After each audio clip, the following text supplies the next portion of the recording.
Hi everyone, my name is Soham Basa and I have cleared NEET 2021 in my first attempt itself with an overall score of 668 marks out of 720 and with an All India rank of 1788.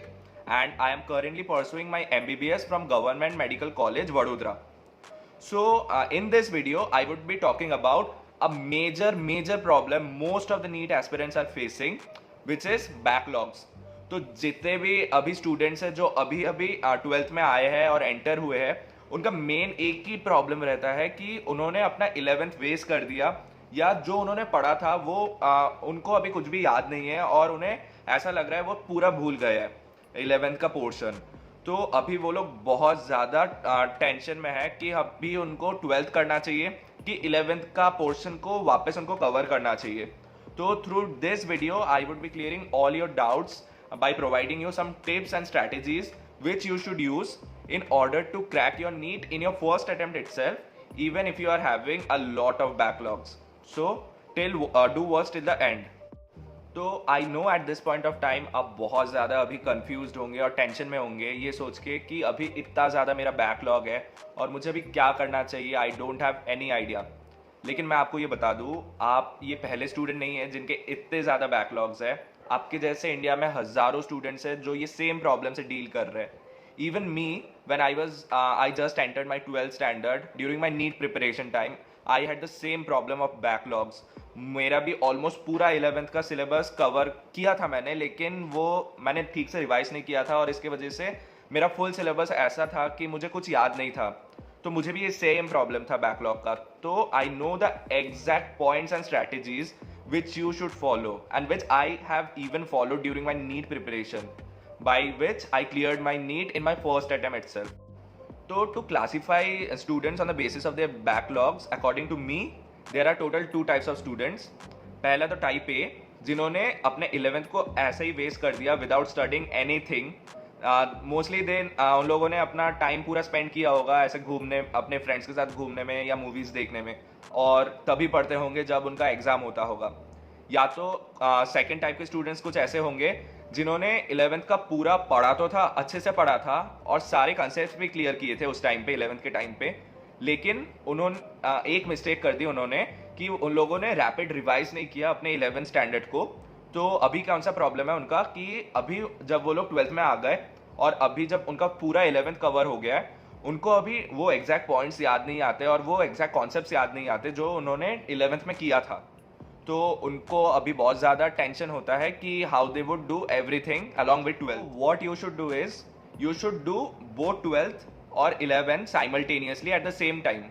क्योंकि अगर आप वो 11th को as it is छोड़ दोगे, मतलब आप अपना जो गलती आपने 11th में किया था वो आप सेम रिपीट कर रहे हो और एंड में जाके रिजल्ट वही है कि आपका नीट में सिलेक्शन नहीं होगा ऐसे। तो आपको क्या करना है, 11th और 12th साइमल्टेनियसली करना है, लेकिन उसका भी एक स्ट्रैटेजी है।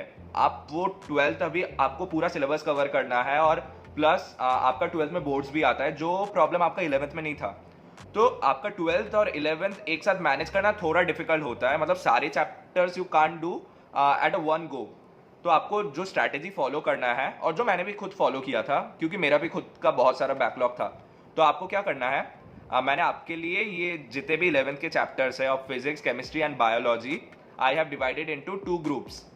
तो ग्रुप 1 में ऐसे चैप्टर्स है जिनसे क्वेश्चंस आने के प्रोबेबिलिटी मैक्सिमम होते हैं, like 60% questions of 11th comes from group 1 and about 40% questions of 11th comes from group B. तो मैं ऐसा नहीं बोल रहा कि आपको ग्रुप बी पूरा छोड़ के चले जाना है, क्योंकि 40% इज अ ह्यूज नंबर, आपको दोनों चीज़ ही करना है। लेकिन what you should do is you should do the group A chapters first and group B chapters later। तो जैसे कि मैं एग्जांपल दूँ, फिजिक्स में ग्रुप A चैप्टर्स में मैंने ऐसे चैप्टर्स को रखा है जैसे न्यूटन्स लॉज ऑफ मोशंस, फिर फोर्सेस, फिर ग्रेविटेशन आ गया या काइनेटिक्स आ गया। ये सारे चैप्टर्स आपका बेस बनाएंगे, जो कि आपका 11th में तो इम्पॉर्टेंट है ही है और उसमें से 60% क्वेश्चंस आने भी वाले हैं, लेकिन उनका डायरेक्ट यूज होगा आपके 12th स्टैंडर्ड में भी to understand different chapters. Like आपका जो ग्रेविटेशन वाला चैप्टर है, it would be directly use in electrostatics. आपके जितने भी कंसेप्ट्स होंगे, अगर आपका ग्रेविटेशन स्ट्रांग है, आपको इलेक्ट्रोस्टैटिक्स में ज़्यादा प्रॉब्लम नहीं होगा, आप ग्रेविटेशन के कंसेप्ट्स लगाएंगे और आपका इलेक्ट्रोस्टैटिक्स हो जाएगा। मतलब आपने किया एक और आपको उससे 2 फायदा हो गया।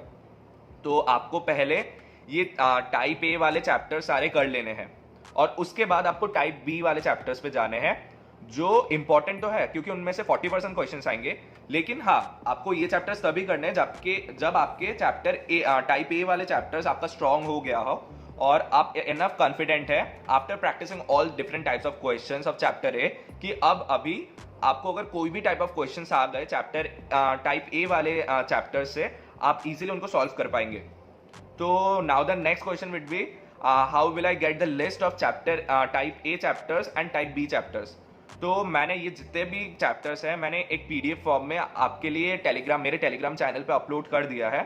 तो आप मेरे टेलीग्राम चैनल पे जाइए जिसका लिंक मेरे डिस्क्रिप्शन में दिया है, और आप वो important chapters type A chapters और टाइप बी चैप्टर्स को डायरेक्टली वहां से देख सकते हैं और एज इट इज पढ़ सकते हैं to cover your backlogs with a scientific manner. तो the next question is how would I devote so much time to cover both 11th and as well as 12th syllabus. तो according to me अभी तो आप इतने serious होंगे कि आप daily कम से कम अभी 9 से 10 आवर्स पढ़ रहे होंगे if you are serious to crack NEET even after your backlog, so much backlog in your first attempt itself. और अगर आप सीरियस नहीं है तो आप तो ड्रॉप ले सकते हैं क्योंकि आपके पास ड्रॉप का फैसिलिटी है और आप बाद में नीट क्रैक कर सकते हैं। लेकिन अगर आप सीरियस है you should be studying about 9 to 10 hours. तो अभी आपको क्या करना है, आपको ये टाइम को अच्छे से डिवाइड आपको एवरी डे हर दिन आपको 11th भी पढ़ना है, 11th का बैकलॉग कवर करना है, प्लस 12th भी करना है। तो अगर आप रेगुलर स्कूल गोइंग एस्पिरेंट है तो आप क्या कीजिए, आपका जो स्कूल वाला टाइम है आप ऐसा एक टाइम फ्रेम बना लीजिए कि आपको आज इतना टॉपिक कवर करना है। आप पहले कहीं पे नोट डाउन कर लीजिए स्कूल में जाने से पहले कि आज मुझे ये चीज़ कर लेना है, और कुछ भी हो जाए मुझे ये टाइम निकालना है। मतलब हमारे स्कूल में बहुत सारे फ्री पीरियड्स भी होते हैं और फिर हमारा प्रॉक्सी पीरियड भी होता है जिसमें लोग ऐसे खेलने निकल जाते हैं। तो आप उस टाइम का प्रोडक्टिव यूज़ कीजिए, आप उस टाइम पे कोई बुक लेके 11th का पढ़ लीजिए और वो आपके टॉपिक्स कवर कर लीजिए ताकि आपका उस दिन वाला जो आपने टारगेट रखा था वो फुलफिल हो जाए। और उसके बाद आपका अगर सेल्फ स्टडी का सेशन होता है, आप अगर कोई ट्यूशन नहीं जाते तो शाम का पूरा टाइम आप 12th पढ़िए और 12th के एनसीईआरटी पढ़िए, उसके रिगार्डिंग वीडियोस देखिए इंटरनेट से। यूट्यूब पे आजकल तो बहुत सारे वीडियोस मिल जाते हैं कोई भी चैप्टर का, उसके वीडियोस देखिए, उसके कॉन्सेप्ट्स क्लियर कीजिए, उसके नोट्स भी बना लीजिए और फिर उसके क्वेश्चन सॉल्व कर लीजिए। मतलब जो चीज़ आपने पढ़ा उसके आप अगर क्वेश्चन उसी दिन सॉल्व कर लेंगे तो आपका कॉन्सेप्ट बिल्डिंग और ज़्यादा स्ट्रांग हो जाएगा। और अगर आप कोई कोचिंग में आपने रजिस्टर किया है तो उस कोचिंग वाले टाइम पे तो आप 12th पे ज़्यादा फोकस कीजिए, आप उस टाइम पे 11th बिल्कुल मत कीजिएगा। क्योंकि अगर आपका ये कोचिंग वाला टाइम भी ऐसे निकल जाता है लाइक 11th वाला, तो आपका 12th वाले पोर्शन में भी बहुत ज़्यादा बैकलॉग रह जाएगा। और अगर आपका ये बैकलॉग रह गया it would be next to impossible to cover both 11th and 12th backlog just before 1 or 2 months before NEET। तो आपको ये स्ट्रैटेजी तो बना के रखना है कि आपका 11th का बैकलॉग है तो आप वो कवर कर रहे हैं, मतलब जितने भी महीने हैं आप वो कवर कर रहे हैं, लेकिन आपको 12th में पूरा 0 बैकलॉग रखना है। एक भी चैप्टर या एक भी टॉपिक ऐसा नहीं होना चाहिए जिसमें आपका बैकलॉग रह गया 12th वाले चैप्टर्स में। आपको सारे chapters just as a same page जो आपका ट्यूशन में चल रहा होगा या फिर आपके स्कूल में या कहीं पे चल रहा होगा उसी पेज में आपको हर दिन का सिलेबस कंप्लीट कर लेना है, उसके क्वेश्चन सॉल्व कर लेने हैं और उसके जितने भी डाउट्स है आपके टीचर से करवा लेना है। मतलब कोई भी बैकलॉग आपको रखना ही नहीं है 12th में। और जितने भी 11th के चैप्टर्स है आप वो मेरे स्ट्रैटेजीज फॉलो कीजिए जो मैंने स्टार्टिंग में बताया, टाइप ए वाले चैप्टर्स और टाइप बी वाले चैप्टर्स। और वैसे आपका 11th के जितने भी चैप्टर्स है मेरे हिसाब से आपके 6 महीने में 6 मंथ्स में आपके वो पूरा टाइप ए वाले चैप्टर्स और टाइप बी वाले चैप्टर्स स्ट्रॉन्ग हो जाएंगे। क्योंकि मेरा भी 6 महीने में वो टाइप ए वाले और टाइप बी वाले चैप्टर सारे स्ट्रॉन्ग हो गए थे। And all the dummy school aspirants जिनको रेगुलर स्कूल नहीं जाना पड़ता, आई गेस उनको वीक में 1 या 2 दिन मैक्सिमम स्कूल जाना पड़ता है। तो आपके पास तो ये एक्स्ट्रा बेनिफिट है कि आपको ज़्यादा टाइम मिलता है in order to study your 12th portion as well as to cover your backlogs of 11th। तो आप क्या कीजिए, दिन में एटलीस्ट 5 घंटे जितना आप 11th के बैकलॉग्स को ज़्यादा टाइम दीजिए और 5 घंटे जितना आप 12th के फोकस कीजिए 12th के चैप्टर्स को कवर करने का।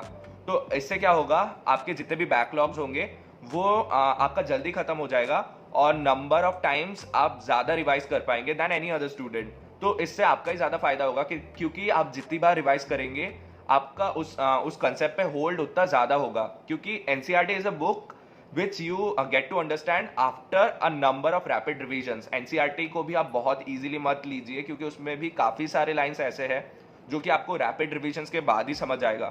तो आपको जितना भी टाइम मिल रहा है अभी, तो आप उसका अच्छे से यूटिलाइज कीजिए। आप उसको तो वेस्ट बिल्कुल मत जाने दीजिएगा, क्योंकि आपने एक तो पूरा 11th आपका बैकलॉग में वेस्ट किया है, और अगर आप उसके बाद भी अभी टाइम वेस्ट कर रहे हैं तो आपका नीट में सिलेक्शन तो बिल्कुल नहीं होने वाला, क्योंकि नीट में it's like competition is very much high nowadays. और अभी बस वही टॉप 1% जितने स्टूडेंट्स ही होते हैं जिनको गवर्नमेंट मेडिकल कॉलेजेस मिलते हैं।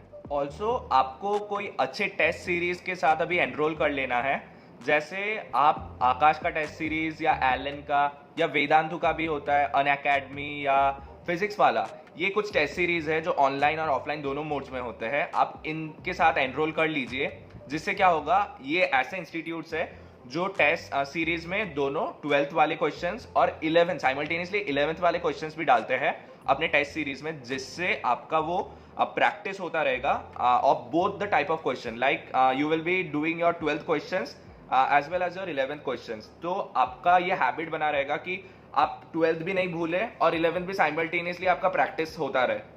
तो आपको ये ऐसे कोई टेस्ट सीरीज तो एनरोल कर लेना है और रेगुलर टेस्ट देने हैं, और आपको अपने आप को एनालाइज भी करना है, और आपके मिस्टेक्स भी कवर करना है और उनको देखना है। और जैसे कि मैं हर वीडियो में बोलता हूँ कि आपको एक मिस्टेक बुक भी बनाना है, जिसमें आपको सारे वो मिस्टेक्स कवर कर लेने हैं जो कि आप वो हर टेस्ट में करते होंगे। Finally guys, I am damn sure that अगर आप ये सारे मेरे स्ट्रैटेजीज, बोले हुए स्ट्रैटेजीज ब्लाइंडली फॉलो करते हैं, आपके मैक्स टू मैक्स 5 से 6 महीने out of the 12 months of class 12 आप बहुत अच्छे से यूटिलाइज होगा, और आप वो सारे चैप्टर्स, बैकलॉग वाले चैप्टर्स इजीली कवर कर लेंगे। और बाकी जितने भी महीने रहेंगे आपके 6 महीने या 7 महीने बिफोर नीट, आप उनको रैपिड रिवाइज भी कर पाएंगे, ताकि आपका वो कंसेप्ट में होल्ड ज़्यादा हो। तो do follow all the strategies. Moreover, if you are new to my channel, or if you have still not subscribed my channel, please do subscribe and hit the bell notification to get many more updates and strategies like this related to NEET. And still then, keep practicing.